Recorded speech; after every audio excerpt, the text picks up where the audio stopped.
राजपूतों की उत्पत्ति विदेशियों से किसने बताई है? तो देखो यूरोपीय जो विद्वान हुए, मेनली यूरोपीय विद्वानों ने राजपूतों की उत्पत्ति किससे बताई है?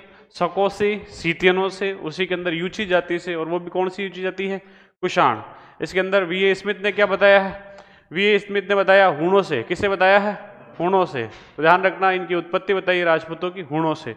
इसके अंदर मेनली आप ध्यान रखेंगे ये जो विदेशी गुजरों को इसने संपूर्ण उत्तर पश्चिमी भाग को जीतकर इसका नाम गुजराता कर दिया था। क्या नाम कर दिया था? गुजरात्रा। तो ध्यान रखना गुजराता इसका नाम कर दिया गया था, और गुजरात्रा का वर्तमान नाम क्या है? गुजरात। आगे देखो टोड ने क्या बताया था? टोड ने क्या बताया था?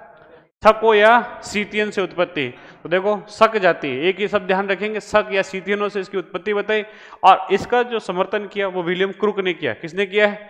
विलियम क्रूक ने। और विलियम क्रूक कौन है? तो आपको ध्यान रखना है इनकी किताब annals and antiquities of Rajasthan, जो जिसका दूसरा वॉल्यूम आया, उसके संपादक रहे हैं। क्या रहे हैं? संपादक। तो 1829 में आई पहला वॉल्यूम, 32 में आया दूसरा वॉल्यूम, 35 में मृत्यु हो जाती है, और 39 के अंदर फिर इनकी एक और किताब आती है इनकी मृत्यु के बाद। देखो गौरीशंकर हीराचंद ओझा ने इसे निराधार बताया है। क्या बताया है? निराधार। निराधार का मतलब है कि ये जो गौरीशंकर हीराचंद ओझा जी कहते हैं कि ये शक या सीतियन नहीं हो सकते हैं। और गौरीशंकर हीराचंद ओझा का क्या मत है इसके अंदर? तो गौरीशंकर हीराचंद ओझा कहते हैं कि ये या तो सूर्यवंशी हो सकते हैं या फिर क्या हो सकते हैं? चंद्रवंशी। तो सूर्यवंशी या चंद्रवंशी के सिद्धांत को गौरीशंकर हीराचंद ओझा सत्य मानते हैं। आगे देखो डॉक्टर आर.एस. त्रिपाठी। और डॉक्टर आर.एस. त्रिपाठी जो कि मध्य प्रदेश के अंदर एक अभिलेख है राजौर अभिलेख। कौन सा अभिलेख है? राजौर अभिलेख। राजौर अभिलेख के आधार पर राजपूतों की जो उत्पत्ति है हूणों से भी पूर्व मानते हैं, यानी ये मानते हैं कि राजपूतों की जो उत्पत्ति है 5वीं शताब्दी ईसा पूर्व, यानी 5वीं शताब्दी ईस्वी से भी पूर्व हो चुकी होगी। ऐसा कौन मानते हैं? रामस्वरूप त्रिपाठी। तो ध्यान रखना आर.एस. त्रिपाठी। आगे देखो ईश्वरी प्रसाद क्या मानते हैं इसके अंदर? तो ईश्वरी प्रसाद ध्यान रखना इसको गुजर वंशी बताते हैं, और गुजरों को ये बताते हैं श्वेत हूण। क्या बताते हैं? श्वेत हूण, यानी ये सफेद जाति के हूण थे। फिर देखो अलेक्जेंडर कनिंघम, ये ब्रोंज गुजर ताम्रपत्र के आधार पर इन्हें क्या बताता है? इन्हें यूची जाति से उत्पत्ति बताता है। तो यूची जाति से उत्पन्न बताता है, और यूची का मतलब क्या है यहाँ पर? कुषाण। तो कुषाणों से उत्पत्ति बताता है। फिर अग्निकुंड का सिद्धांत सिर्फ एक व्यक्ति का है, कई एग्जाम्स में पूछा गया है कि अग्निकुंड का सिद्धांत, आपके मेंस के अंदर भी एक बार आया हुआ है ना। तो अग्निकुंड से राजपूतों की उत्पत्ति के सिद्धांत को समझाइए, ऐसा आया हुआ आपके पहले भी। तो ये ध्यान रखना अग्निकुंड से राजपूतों की उत्पत्ति का सिद्धांत सिर्फ एक व्यक्ति देता है, वो चंद्रबरदाई। कौन देता है? चंद्रबरदाई। कौन सा ग्रंथ है? पृथ्वीराज रासो। तो पृथ्वीराज रासो के अंदर अपने ग्रंथ के अंदर इस राजपूतों की उत्पत्ति के बारे में बताता है कि आबू पर्वत पर ऋषि वशिष्ठ ने यज्ञ कर कितने योद्धाओं की उत्पत्ति की? 4। तो प्रतिहार, परमार, चालुक्य और चौहान। चौहान सबसे लास्ट में उत्पत्ति हुई है ना। तो ये चारों की ध्यान रखना। तपोबल से उत्पत्ति की ऋषि वशिष्ठ ने। सबसे शक्तिशाली चौहान हुआ जिसने राक्षसों का वध किया। अब इसका कुछ तो लोग समर्थन कर रहे हैं और कुछ इसको नकार रहे हैं। नकारने वाले में ध्यान रखना गौरीशंकर हीराचंद जी ओझा, और दूसरे आपके डॉक्टर दशरथ शर्मा। और इसका समर्थन कौन कौन कर रहे हैं? सूर्यमल मिशन, कर्नल टोड तथा मुनोत नैन्सी। और इसका अंदर ध्यान रखना कि राजपूतों की पृथ्वीराज रासो में कितनी बताएगी राजपूतों की कुलों की उत्पत्ति? 36। और यही में आपको लिखवाया था कि प्रतिहारों की मुनोत नैन्सी ने 36 शाखाएं बताई। कितनी शाखाएं बताइए? 36। तो ध्यान रखना, वो भी आगे इसमें लिखवा देंगे।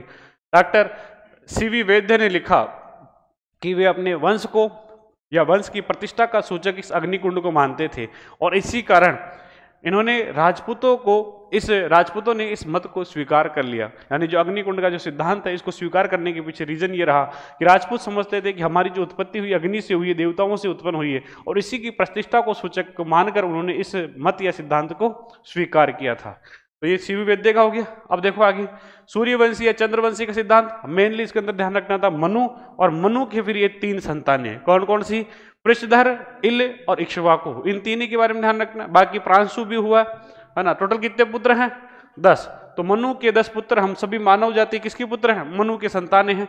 नाभाग, नाभानेदिष्ट, नरिष्यंती, शरियाती, धृष्ट और करश या करुष। पृष्ठधर ने अपने गुरु ब्रह्मदेव की गायों की हत्या की। ये आप पढ़ चुके हैं। 9 पुत्रों के अंदर राज्य को बांट दिया मनु ने। फिर ध्यान रखना सुधुम्न या इल, इसका नाम क्या है? सुधुम्न या इल। घूमते घूमते भगवान शिव के क्रीड़ा स्थल पर पहुंच जाता है, जहां भगवान शिव रोष में आकर इसे एक स्त्री बना देते हैं। तो ये ध्यान रखना इल से चेंज होकर क्या बन गया? इला। और इलाहाबाद में जाकर शादी कर लेती किससे? बुद्ध से। और बुद्ध से ये शादी करने के बाद इनकी जो संतानें उत्पन्न हुई वो कहलाई चंद्रवंशी। कैसी कहलाई? चंद्रवंशी, क्योंकि बुद्ध का जो पिता है वो चंद्रमा है। कौन है? चंद्रमा। तो इसी कारण तो देखो आगे देखिए, इसमें इला ने बाद में चंद्रमा के बेटे बुध से विवाह किया और पुरूरवा नामक पुत्र का जन्म हुआ, और पुरूरवा के वंशज क्या कहलाए? चंद्रवंशी कहलाए। बाकी सभी की जो संतानें थी वो क्या रह गई? सूर्यवंशी। तो सूर्यवंशी जो बच्ची से वो सूर्यवंशी है, और सूर्यवंशी से राजस्थान के अनेक राजपूत ऐसे वंश हैं जो कि अपनी उत्पत्ति सूर्यवंशी से बताते हैं, जिनकी दरबार में रहने वाले भाटों ने या चारण कवियों ने इनके अपने ग्रंथों में इन्हें सूर्यवंशी से उत्पत्ति बताई थी, है ना। तो अनेक ऐसे ग्रंथों में इनके नाम मिलते हैं। तभी 10 पुत्रों में से इक्ष्वाकु सर्वाधिक प्रसिद्ध हुए। कौन? इक्ष्वाकु। और इक्ष्वाकु वंश की 99 या 95 पीढ़ियों ने कहाँ पर शासन किया? अयोध्या पर शासन किया। तो ये आपको ध्यान रखना है। अयोध्या पर इक्ष्वाकु की लगभग 95 पीढ़ियां, उसमें अम्बरीश है, दिलीप है, रघु है, दशरथ और रामचंद्र है। तो ये मेनली यही रहेंगे। फिर देखो जयपुर के शासक स्वयं को किसकी उत्पत्ति मानते हैं? भगवान राम के पुत्र कुश से उत्पत्ति मानते हैं। तो ये क्या कहलाए थे? कछवा, और कछवा से पूर्व कुशवाहा कहलाए थे। क्या कहलाए थे? कुशवाहा। तो ये ध्यान रखना है आगे। इसके अलावा गुहिल, गुर्जर प्रतिहार, राठौड़ और चौहान शासक भी स्वयं की उत्पत्ति सूर्यवंश से जोड़ते हैं। चंद्रवंशी सिद्धांत। चंद्रवंशी राजस्थान के अंदर कौन मानता है? सिर्फ एकमात्र स्थान है, बताओ? भाटी, जैसलमेर के भाटी वंश। तो चंद्रवंशी सिद्धांत, इल और बुद्ध की शादी हो गई और इनसे उत्पन्न हुआ पुरूरवा। पुरूरवा से आयुष, आयुष के बाद में नहुष, नहुष के बाद ययाति, और ययाति के 2 पुत्र हुए, एक देवयानी ऋषि और दूसरा शर्मिष्ठा ऋषि। शर्मिष्ठा ऋषि और देवयानी से 5 पुत्रों की उत्पत्ति हुई। यदु, तुर्वस्व, ध्रुव है ना, अनु के अलावा आपको ध्यान रखना पुरु। तो ये 5 पुत्रों की उत्पत्ति। और पुरु का जो वंशज था दोस्तों वो कहलाया पौरव वंश। क्या कहलाया? पौरव वंश। और पौरव वंश की जो राजधानी रही वो कौन सी रही? हस्तिनापुर। यदु की से आगे उत्पत्ति होगी दोस्तों क्रोष्टु की, और क्रोष्टु का पुत्र कहलाएंगे फिर यादव वंश। और तो ये ध्यान रखना, यदु के पुत्र होंगे फिर क्रोष्टु। तो देखो पौरव वंश, दुष्यंत, भरत, कुरु, प्रदीप, ये सारे लिख चुके आप। शांतनु के 2 पुत्र धृतराष्ट्र और पांडु। तो ये इसके अंदर विचित्र वीर्य और चित्रांगद इन दोनों की उत्पत्ति हुई है नियोग प्रथा से। तो शांतनु के 2 पुत्र हैं धृतराष्ट्र और पांडु, जिसमें धृतराष्ट्र के पुत्र कौन थे? कौरव 100 थे, और इधर पांडु 5 पुत्र थे। तो युधिष्ठिर का जो उत्तराधिकारी बना फिर वो अर्जुन का पौत्र, और अर्जुन का पौत्र कौन था? परीक्षित। तो परीक्षित यहाँ पर शासक बना, और अर्जुन के परीक्षित के बाद में जन्य, तो ये जन्मजय या जन्मजय इसका उत्तराधिकारी बना था। तो ऐसा आपको ध्यान रखना है। राजस्थान में सिर्फ एकमात्र वंश है, कौन सा? जैसलमेर का भाटी राजवंश। कौन सा राजवंश है? जैसलमेर का भाटी राजवंश स्वयं को चंद्रवंशी क्षत्रिय मानते हैं।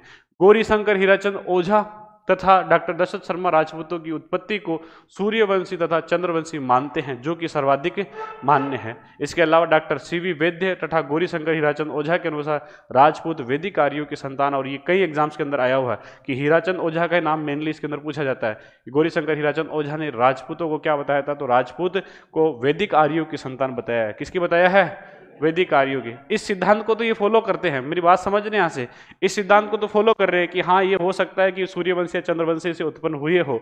लेकिन गौरीशंकर हीराचंद ओझा ने क्या मत दिया है कि राजपूत है जो किससे उत्पत्ति हुई इनकी? वैदिक आर्यों से उत्पत्ति इनकी मानी गई है। तो ये ध्यान रखना, और ये कई एग्जाम्स के अंदर आपका आया हुआ भी है। तो गौरीशंकर हीराचंद ओझा डायरेक्ट आप बताओगे वैदिक आर्यों की संतान। फिर देखें यादव या यदुवंशी, तो ये इसके अंदर देखो ययाति के पुत्र हुए यदु, और यदु के पुत्र कौन हुए? क्रोष्टु, और क्रोष्टु की जो संतानें हुई वो वंशज क्या कहला है? यादव। इसके बाद तो देखो यदु के 2 पुत्र हैं, एक है आपका क्रोष्टु और दूसरा कौन है?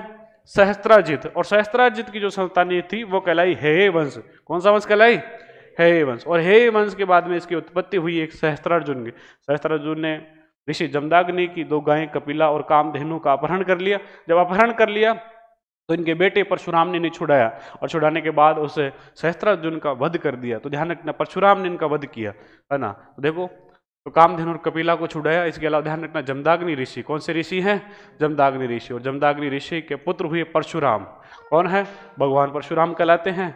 और पृथ्वीलोक को 21 बार क्षत्रिय विहीन कर दिया, ऐसा आप पढ़ चुके हैं। अब देखो राजस्थान में कौन सा राजवंश है जो यदुवंश से अपनी उत्पत्ति मानता है? करौली राजवंश। तो एक सिंपल सा ध्यान रखना, करौली राजवंश यदुवंश से मानता है। ब्राह्मणों से उत्पत्ति का सिद्धांत। तो ब्राह्मणों से उत्पत्ति का सिद्धांत मेनली एक आप तो इसमें अंदर पढ़ चुके हैं बिजोलिया शिलालेख में। तो बिजोलिया शिलालेख में किसकी उत्पत्ति मानते हैं? ब्राह्मणों से। तो वो तो ध्यान रखना है वो किसकी? चौहानों की। किसकी उत्पत्ति है? चौहानों की। डॉक्टर गोपीनाथ शर्मा इंपॉर्टेंट नाम है, और ये किस प्रशस्ति के आधार पर बप्पा रावल को, तो कुंभलगढ़ प्रशस्ति के आधार पर बप्पा रावल को ब्राह्मण वंश से मानते हैं। और इसके कारण भी ये बताते हैं कि हरित ऋषि से आशीर्वाद से राज्य प्राप्त किया। किस ऋषि के आशीर्वाद से? हरित ऋषि के आशीर्वाद से इन्होंने राज्य प्राप्त किया, और ऐसा ये कारण बताते हैं। और इसी कारण डॉक्टर गोपीनाथ शर्मा गुहिलों की उत्पत्ति भी इसी से मानते हैं। गुहिलों की उत्पत्ति किससे मानते हैं?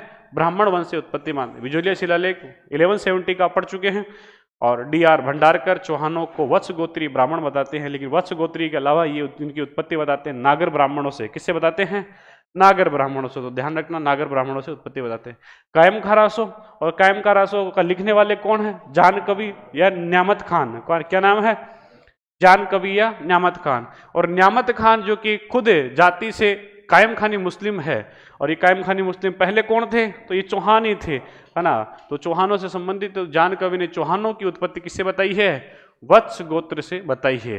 आगे देखो, D.R. भंडारकर ने राजपूतों की उत्पत्ति विदेशी उत्पत्ति का सिद्धांत दिया, और ये क्वेश्चन आया हुआ भी है, तो ध्यान रखना। D.R. भंडारकर ने, किसने दिया है?